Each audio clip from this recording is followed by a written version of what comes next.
Duwang dolphins na rescue sa magkasuhay na lugar sa probinsya ng Sorsogon. Uyan report ni Don Jimenez. Duwang dolphin ang napadpad asin na rescue sa magkasuway na lugar sa probinsya ng Sorsogon. Saro sa mga dolphin ang nakuha sa barangay Aguada Sur, Magallanes, harani sa Bukana kan Sorsogon Bay.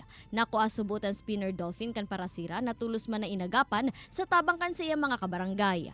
Sigon kay Merwin Grutas, senior staff kan Municipal Agriculture Office kan Magallanes, marhay man subutan kamugtakan kay ini kun kay apig tarabangan na maibalik sa hararom na parte kan kadagatan.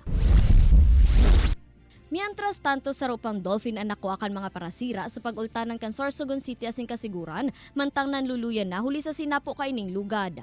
Tulos man ining pagrespondihan kan mga otoridad, asin kan masyerto na nasa marhay na ining kamugtakan, saka ini ibinalik sa kadagatan.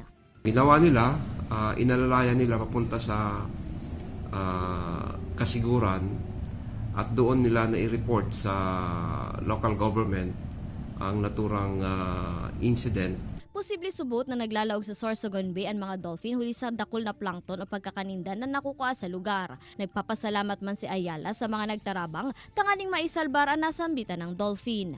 Pinapasalamatan po natin yung bantay dagat at yung mga staff ng MDRRMO na siyang tumulong para madala sa mas malalim na bahagi ang naturang dolphin. Ini si Don Jimenez, Balitang Bicolandia.